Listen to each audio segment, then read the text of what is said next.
The rain started before I could escape the ballroom. It was one of those dense rains, seemingly born from the very weight of the air, falling like a punishment upon the courtyard stones.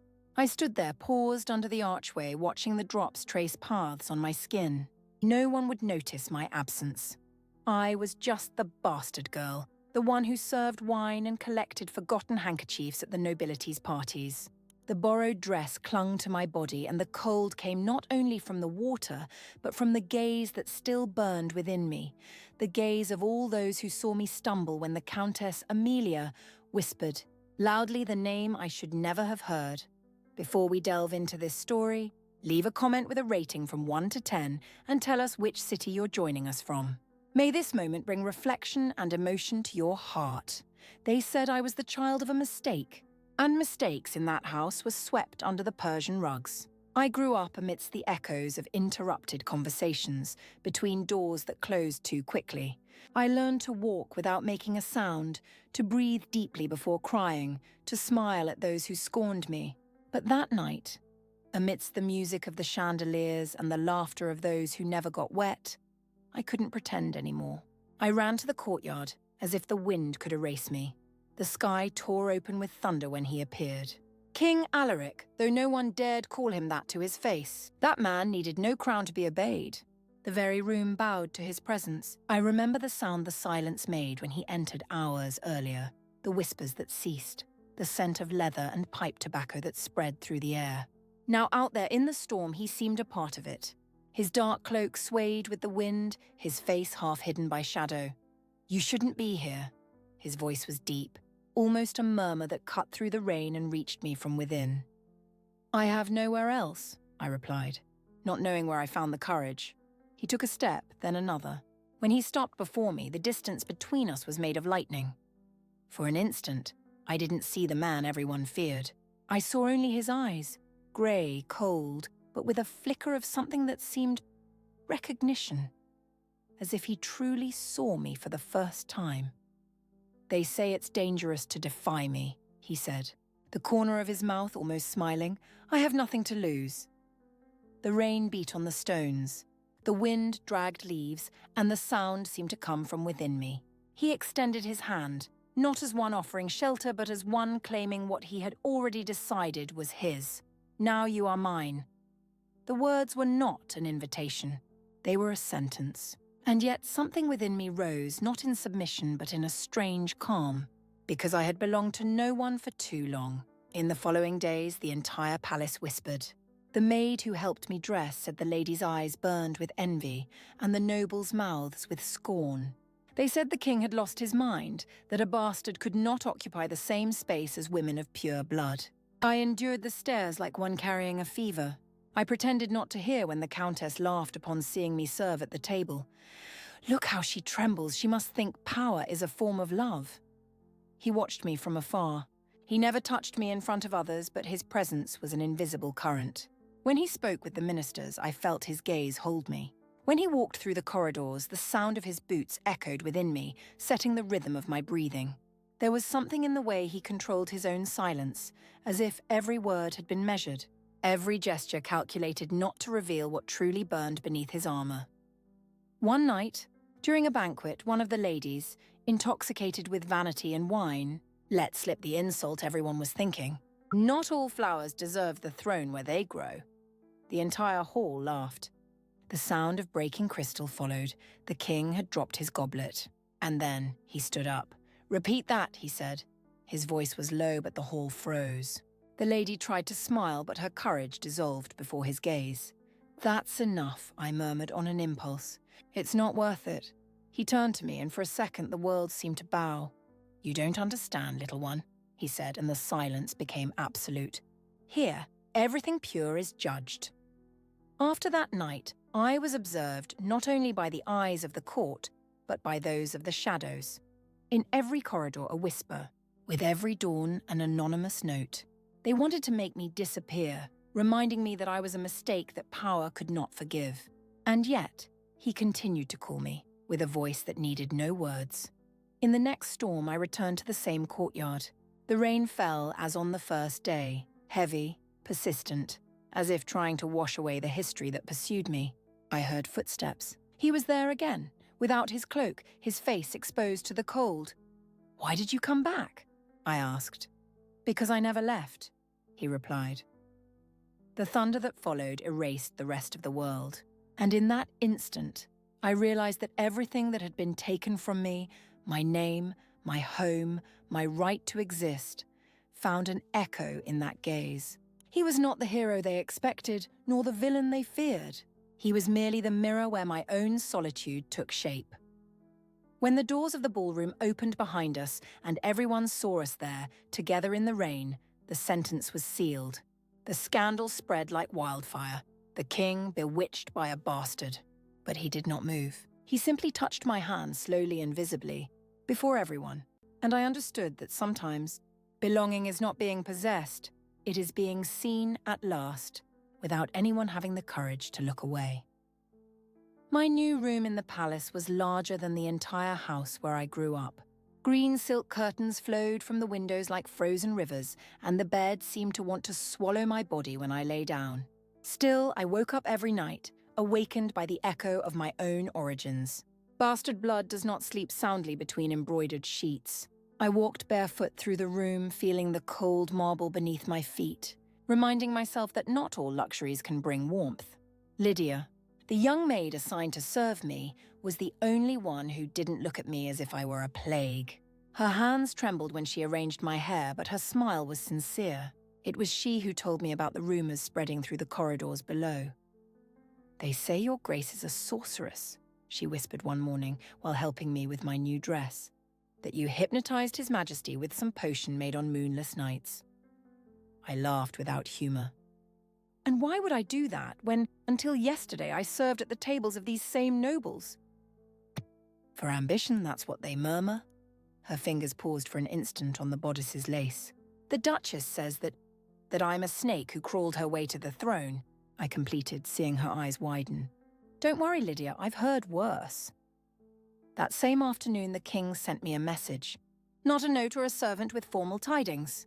The message came in the form of an ancient book, bound in dark leather, left on my bed without any explanation. When I opened it, I found pages in a language I didn't know, but between them, a sheet with his firm handwriting. Some stories are written by blood, not by name.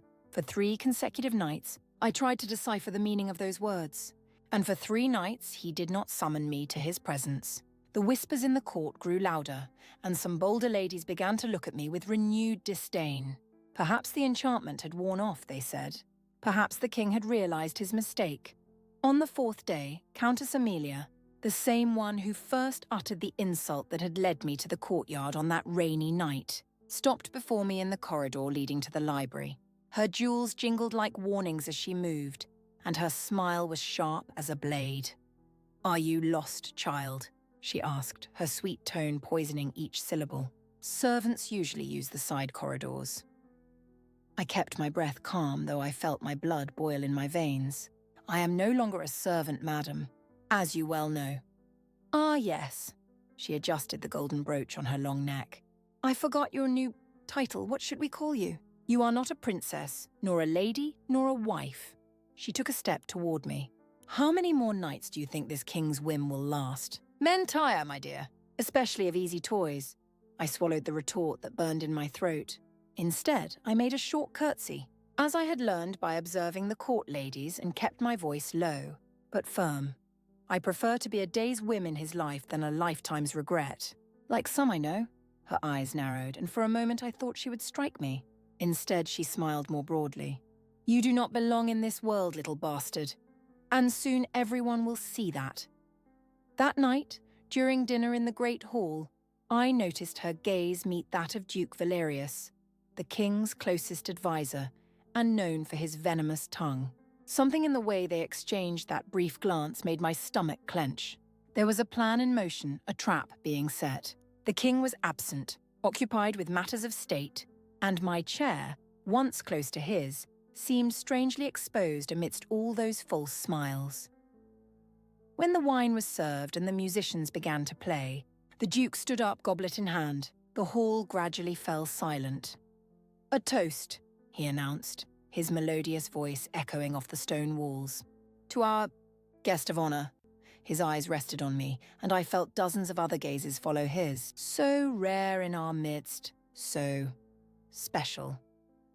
Some suppressed laughter escaped from the corners of the hall. I kept my spine straight, my fingers clutching the crystal goblet so tightly I feared breaking it. They say our king has a particular fondness for mysteries, he continued, walking slowly toward me. And our young guest is certainly one of them. After all, no one truly knows where she came from, or who her true family is. The silence was now as thick as fog.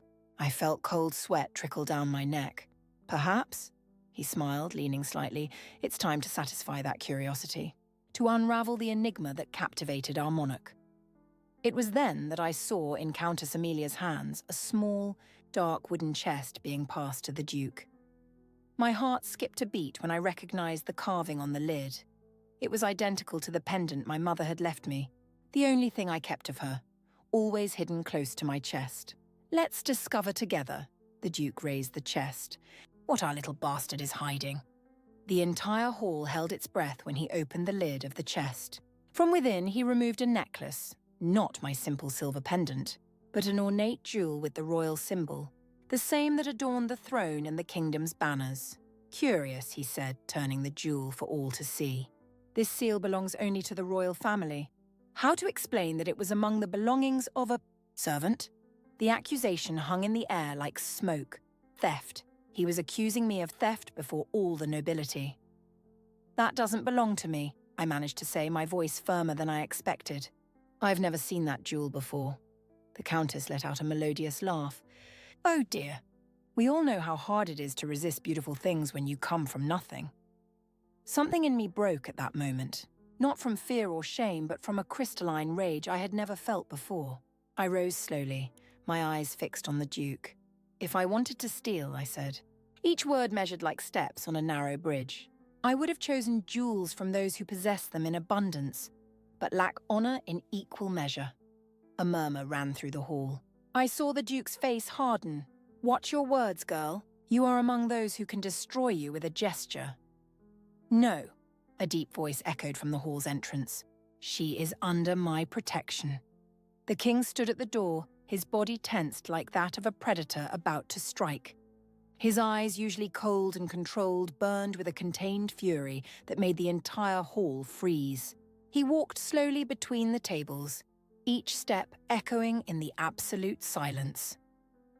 Interesting entertainment you chose in my absence, he said, stopping before the Duke. A public accusation, without proof, without witnesses. The Duke bowed deeply, but his eyes betrayed his nervousness.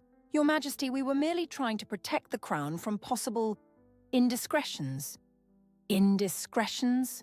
The king took the necklace from his hands, examining it briefly. Like this crude forgery of the royal seal. The Countess visibly paled, and the Duke took a step back. Your Majesty, I didn't know. Silence. The word cut through the air like a blade. You forget to whom you speak, Valerius. I grew up among more sophisticated lies than this. Then, to everyone's astonishment, the king turned to me. For the first time since bringing me to the palace, he approached and touched my face before everyone, a gesture so unexpected that I felt my body tremble. His fingers were warm against my cold skin. Some think they can decide who deserves to be by my side, he said, his voice low but audible to all. They forget that blood is not the only power in this kingdom. He turned back to the Duke and Countess, who now looked like wax statues, pale and rigid. The next time you try to humiliate someone I have chosen to protect, he continued, remember that betrayal has only one price in this kingdom. He threw the fake necklace to the floor, where it clinked pathetically before stopping at the Duke's feet.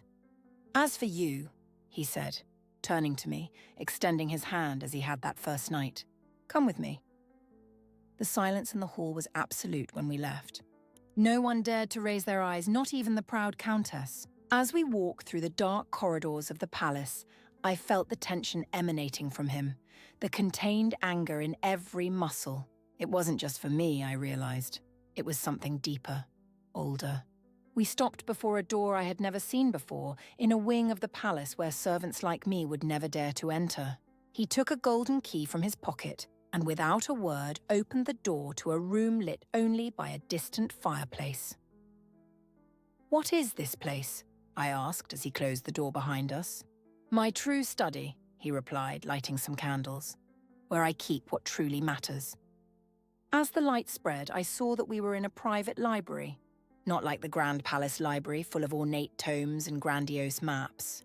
This was smaller, more intimate, with books clearly handled and marked, scrolls unrolled on a large, dark wooden table. "Why did you bring me here?" My voice came out weaker than I intended. He approached a specific bookshelf and took out a book bound in red leather. It looked ancient, the edges of the pages darkened by time. "Because I need you to understand why they fear you." He opened the book to a marked page and placed it in my hands. I looked at the words written in an ancient, delicate script.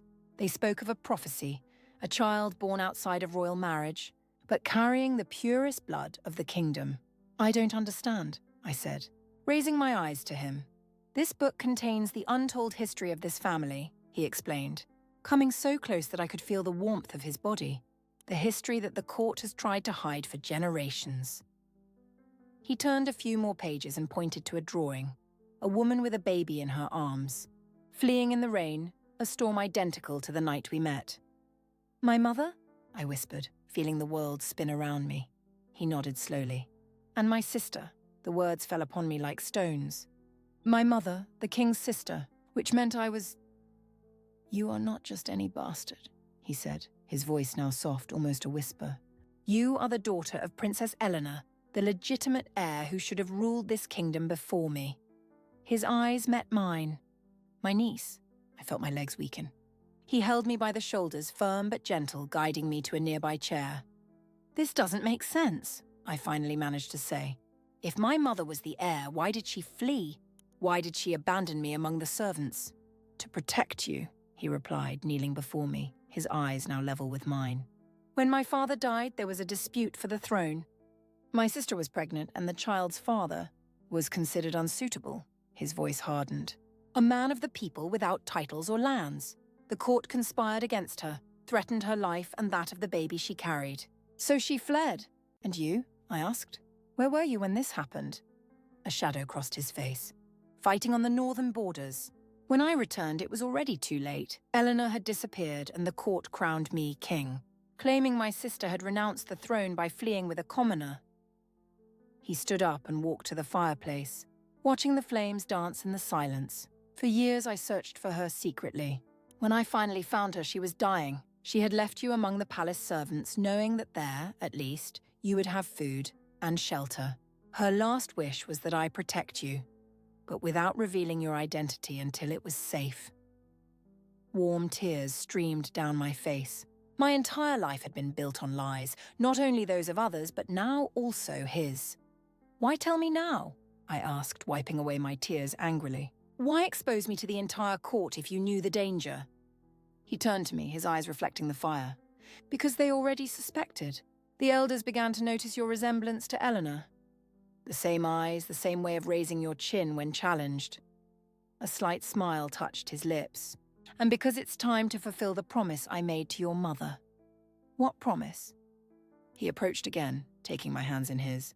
"To return what is rightfully yours, the throne." The words hung between us like an impossible sentence. I, the bastard who had grown up cleaning the floors the nobles walked on, heir to the entire kingdom? It was madness, a cruel fantasy. "They will never accept it," I murmured. "They will never bow to someone like me." "No," he agreed, his intense gaze fixed on mine. "Not without proof." He released my hands and walked to a small chest on his desk. From there, he took out something that gleamed under the candlelight, a silver pendant, identical to the one I kept against my chest, but larger, more ornate. "This is the seal of truth, passed from queen to daughter for generations." He approached again. "Eleanor gave it to me before she died, along with this." He handed me a small rolled parchment yellowed with age. As I unrolled it with trembling fingers, I saw the handwriting I recognized as the same from the book he had sent me days earlier. "To my daughter," I read aloud, my throat tight, "who carries the blood of the ancients. May the seal reveal what fear has hidden. May the truth set you and the kingdom with you free." "Tomorrow," the king said, his voice now firm and resolute, "at the solstice celebration, before the entire court and representatives of allied kingdoms, we will reveal who you truly are." Fear washed over me like a cold wave. What if I don't want this? What if I just want to leave? He studied me for a long moment, his face unreadable. "Then I will give you enough gold to live comfortably far from here, and we will never speak of this again." He paused. "But know that they will not stop hunting you, even if you flee. Their fear of you, of the change you represent, is greater than any distance." I looked at the parchment in my hands, at the words of a mother I had never known, writing to a daughter she knew she would never see grow up. "Why are you doing this?" I finally asked. "Why risk everything for me?" His eyes softened in a way I had never seen before. "Because I promised my sister, and because this kingdom needs your compassion more than my strength." He took a step back. "Think until tomorrow. The choice must be yours." When I left his study hours later, my mind was buzzing with more questions than answers. The corridor was silent and dark, only a few torches lighting the way back to my quarters. Every shadow seemed to hide a secret. Every stone of the palace held stories I had never imagined. Turning the corner, I almost collided with a hooded figure. I recoiled in surprise, but the person was faster, grabbing my arm tightly. "Don't scream," a feminine voice whispered, partially removing her hood. It was Lydia, my maid, but her face was streaked with recent tears, her eyes wide with fear. "Please, my lady, we need to talk, but not here." She hurriedly led me through a narrow passage I had never noticed, hidden by a faded tapestry. The path spiraled downwards, leading us to a lower corridor used by the servants. "What's happening, Lydia?" I demanded when we finally stopped in a small alcove where baskets of dirty laundry partially blocked the view of anyone passing by. "I heard something," she said, her voice trembling. "Something terrible. The Countess and the Duke. They plan—" She swallowed hard, looking nervously around. "They plan to assassinate His Majesty. Tomorrow during the celebration." My blood ran cold. "How do you know this?" "I was collecting the goblets in the council room. They didn't see me behind the column." Her fingers convulsively clutched the fabric of her apron. "The Countess said they couldn't allow the bastard to be legitimized, that it would be the end of the order they had built." The conspiracy made sense. If the king presented me as the legitimate heir, the power of the councillors who had manipulated the court for years would be threatened. "I need to warn him," I murmured, already turning to go back. Lydia held my arm again, desperation evident in her face. "That's not all, my lady. They know who you are. They know about your mother." I froze. "How?" "The old midwife, the one who helped with your birth. She didn't die of fever, as they said. The Countess kept her alive, hidden until she got all the information." Tears streamed down Lydia's pale face. "And now that they are sure, they don't just want to prevent your ascension. They want to eliminate the entire bloodline." "The king and I murmured, understanding the extent of the threat. Lydia nodded, wiping away her tears with her sleeve. "I heard the Duke say it would be during the ceremonial toast, that the poison has no taste or colour." My mind raced frantically. I needed to alert the king, but if the conspirators knew they had been discovered, they could act sooner. We needed proof, a plan. "Lydia," I said, holding her hands in mine, "I need you to do something for me." "Something dangerous?" She nodded without hesitation. "Anything, my lady. Continue serving the Countess as if nothing has happened. Observe, listen. We need to know where the poison is, who will administer it. And you, my lady?" I took a deep breath, feeling a strange warmth spread through my chest. It wasn't fear, I realized with surprise, but a determination I had never felt before. "I will set a trap," I replied. "For the hunters who didn't realize the prey also has claws." I spent the night awake, torn between fear and preparation. I didn't tell the king about the conspiracy, not yet. First, I needed to confirm the details of the plan, to know exactly how and when they would act. If Lydia was right about the poison in the ceremonial toast, we would have only one chance to turn the tables. At dawn, I sent a sealed note to the captain of the Royal Guard, a man who, from my observations, seemed devoted to the king, not to the councillors. The message was brief. Observe the royal goblet during the toast. Do not intervene without my signal. When Lydia came to help me with the preparations for the ceremony, Her face was tense, but her eyes shone with news. "The vial is with the Countess's personal maid," she whispered as she brushed my hair. "She will deliver it to the head cupbearer moments before the toast." "And what about the Duke?" "He has men positioned to create a distraction if something goes wrong. Guards disguised among the guests." Her hands trembled slightly. "My lady, are you sure we should wait until the last moment? What if we fail?" I met her gaze in the mirror. "We cannot accuse them without proof, Lydia. We need to catch them red-handed." I touched the pendant hidden between my breasts, not the royal seal the king had shown me, but the simple silver amulet my mother had left me. Besides, I've survived many storms before this one. The great throne room was decorated for the solstice celebration as I had never seen it. Golden tapestries covered the stone walls, scented candles illuminated every corner, and exotic flowers brought from distant kingdoms filled the air with their intoxicating perfume. Nobles from all provinces gathered in their most elaborate attire, plumes and jewels gleaming under the soft light. The king was already positioned on the throne when I entered. He wore black, as always, but with silver and gold details that reflected the light. His eyes met mine immediately, and I saw an unasked question in them. I nodded slightly. My answer to the previous night's proposal. I accepted my destiny, whatever it might be. Countess Amelia circulated among the guests like a colourful serpent, her red dress standing out in the crowd. Duke Valerius remained close to the throne, seemingly submissive after the previous night's confrontation. But his calculating eyes never stopped observing. The ceremony began with the temple priests entering, carrying the sacred flame that would be used to light the great solstice pyre. Musicians played ancient melodies, and dancers moved among the guests like forest spirits. It was a beautiful spectacle, and the perfect prelude to a tragedy. As the moment of the royal speech approached, I felt my heart quicken. The king stood and the hall fell silent. His voice, deep and firm, echoed through the walls.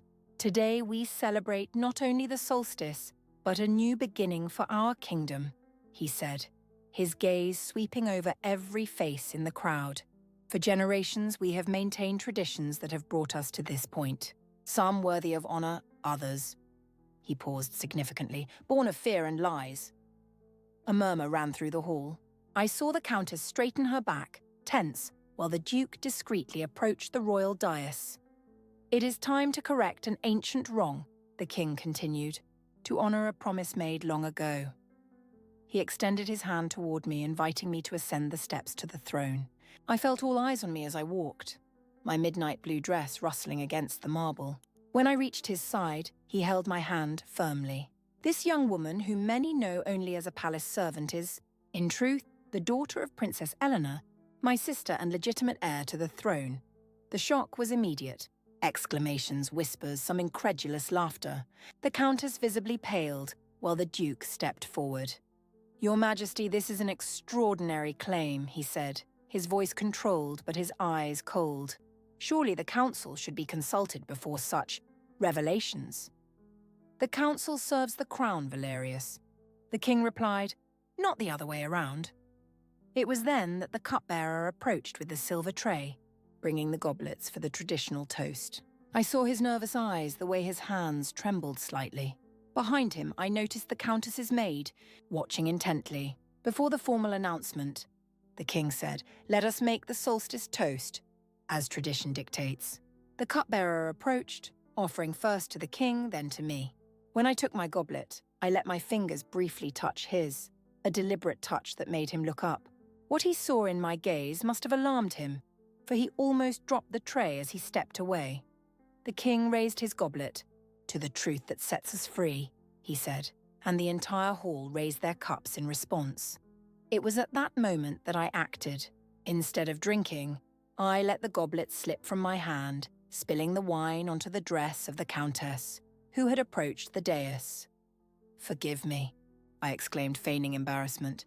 Then, with a swift movement, I exchanged my empty goblet for the king's, which was still full. "Allow me to repair my mistake, Your Majesty." Before anyone realized what was happening, I raised the king's goblet, the one containing the poison, and offered it to the countess. "You should have the honor of the first sip," as the most loyal counselor of the realm. Her eyes widened in horror. I cannot usurp His Majesty's honor, she stammered. I insist, I said, my voice now firm, without any trace of the submissive servant everyone knew, unless there is some reason to refuse the wine served to the king. The silence in the hall was so dense that we could hear the crackling of the torches. The Countess looked desperately at the Duke, who began to signal to his men. It was then that the captain of the guard, following my prior instruction, stepped forward. Perhaps we should test the wine first, he suggested, his voice cutting through the tension, to ensure it is appropriate for His Majesty. Excellent idea, agreed. The king, who now perceived what was happening. Bring a dog. Panic seized the Countess's face. She tried to retreat, but I held her arm, my nails digging into her soft skin. Or perhaps, I said, my voice just loud enough for her to hear, we should ask your maid about the vial she delivered to the cupbearer moments before the toast. Her eyes betrayed everything. In the next instant, everything happened quickly. The Duke shouted an order, his men advanced, but the royal guard was prepared. The cupbearer, trembling with fear, confessed everything immediately, pointing to the Countess's maid, who in turn implicated her masters. Amidst the chaos that ensued, the king remained impassive on the throne, watching as the conspirators were subdued. When the hall was finally emptied, leaving only the guard and a few loyal counselors, he turned to me. How did you know? He asked, his voice low. Servants see what nobles ignore, I replied simply, and I was a servant long enough to learn to observe. He nodded slowly, a new respect in his eyes. You saved my life today. And mine, I added. They intended to eliminate the entire bloodline. So you believe? About who you truly are. I touched the silver pendant hidden beneath my dress. I always knew there was something more. A greater purpose for the solitude I carried. I looked at the stained glass windows that showed the kingdom's history. But to be queen, that was never a dream I allowed myself to have. He stood, descending the steps of the throne until he stood before me. What do you desire, then? Now that you can choose your destiny, I thought for a moment. My entire life had been determined by others, my birth, my abandonment, my servitude. Now, for the first time, the future opened before me like a blank book. I wish to know the complete truth about my mother, I finally replied. About my father. About who I truly am. I raised my chin, feeling a new strength course through my veins. And then I want to learn to govern. Not with fear, as they did, but with the compassion of one who has known both servitude and power. A slight smile touched his lips, not the controlled, cold smile he showed the court, but something more genuine, almost affectionate. Then we shall begin tomorrow, he said, extending his hand to me as he had that first night in the rain. There is much to learn before the coronation. In the months that followed, the palace transformed. The Countess and the Duke faced their trial, confessing not only the attempted poisoning but also the conspiracy that led to my mother's flight and eventual death. Their titles were revoked, their lands divided among those who had suffered under their oppression. I learned about diplomacy from ambassadors of distant kingdoms, about military strategy from generals, about ancient laws from the wise men of the library. The king, my uncle, patiently taught me about the complexities of governance, the fragile alliances, the traditions that sustained the kingdom. But my best education came from the common people. I insisted on visiting villages, markets, workshops, listening to stories, learning about the lives my future crown would affect. When I returned to the palace, covered in road dust, some courtiers still turned up their noses, but more and more voices rose in my support. On a particularly warm afternoon, almost a year after the foiled conspiracy, I found myself again in the courtyard where everything had begun. It wasn't raining this time. The sky was a deep, cloudless blue. I felt footsteps behind me and didn't need to turn to know who it was. Thinking about the rain? The king asked, stopping beside me. Thinking about how everything changes, I replied, and how some things remain the same. He nodded, his eyes scanning the horizon beyond the palace walls. The coronation is in a week. Are you ready? I considered the question. Was I ready to bear the weight of a crown, to be no longer the shadow who observed, but the light everyone would observe? No, I answered honestly, but I am willing to learn every day. He smiled. "That is why you will be a better queen than I was king." "You govern to the best of your ability," I said, touching his arm lightly, "under circumstances you did not choose." "As do all of us," he murmured. Then, from the pocket of his robes, he took out a small object that gleamed in the sunlight, the seal of truth, the symbol of my heritage. "Your mother would want this to return to its rightful guardian." When I placed it beside the simple silver amulet I had always carried, I realized they formed a perfect pair, two halves of a whole separated by time and destiny, now finally reunited. "She would be proud," the king said, his voice softer than I had ever heard, "not just for who you were born to be, but for who you chose to become." On the day of the coronation, the great throne room was fuller than in all its history. Nobles, ambassadors, merchants, and common citizens pressed together to witness the moment. Lydia, now my official lady-in-waiting, helped me with the ceremonial robes, not as ornate as tradition required, but with details that told my story. Blue threads like the rain of that first night, silver like my mother's amulet, and the symbol of the phoenix reborn from the ashes. As I walked down the central aisle, I saw faces that had once scorned me now bow in respect. Others, servants, guards, common people I had helped throughout the year, smiled openly, some with tears in their eyes. The king awaited me before the throne, the ancestral crown in his hands. His eyes, once so cold and impenetrable, now shone with a pride he did not try to hide. "Kneel," he said, his voice echoing through the silent hall. I obeyed, feeling the weight of history on my shoulders. "You, who were born in shadows and grew in silence," he declared, "following the ancient ritual, now rise into the light of truth. You who have known both servitude and power will now govern with wisdom born of both." The crown descended upon my head, lighter than I imagined, and strangely familiar, as if it had always been a part of me. "Rise," the king continued, extending his hand to me, no longer as the forgotten girl, but as the queen this kingdom has awaited for so long.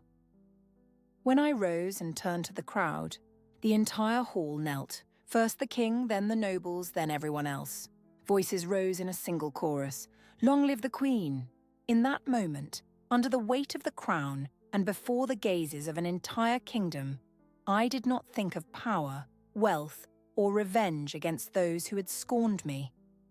I thought of the frightened girl in the rain, the invisible servant who observed the world from the shadows, the orphan who dreamed of a place where she could belong. And I understood, finally, that my journey had not been a fall, but an ascent, not a story of loss, but of discovery. Every humiliation, every silent tear, every night of solitude had prepared me not to govern with fear or pride, but with the compassion of one who had known pain and chose to transform it into strength. The king, my uncle, my mentor, my first true ally, smiled at me before stepping away, leaving me alone before the throne that now belonged to me. "My people," I said, my voice firmer than it had ever been. "Today begins not only my reign, but our journey together, a journey of truth after so many lies, of light after so much darkness." I touched the seal of truth that now adorned my chest, beside the simple silver amulet, the symbols of my two lives, now united as one. "I was the invisible girl who served among you," I continued, looking at the faces that watched me with astonishment and fascination. "I know the weight of the burdens you carry, the taste of the tears you hide, and I promise by all that I lost and found that I will govern not from a distant throne, but by walking alongside each of you." A storm began outside, heavy drops beating against the stained glass windows, not as an omen, but as a circle closing. The rain that had witnessed my first conversation with the king now blessed my first day as queen, and I, who once trembled under that same rain, now welcomed it as an old friend, because I had learned that some storms do not come to destroy us, but to wash the world, preparing it for a new beginning. A beginning that finally I was ready to write, no longer as the forgotten character in others' stories, but as the author of my own destiny and guardian of the stories of all those who, like me, once felt invisible.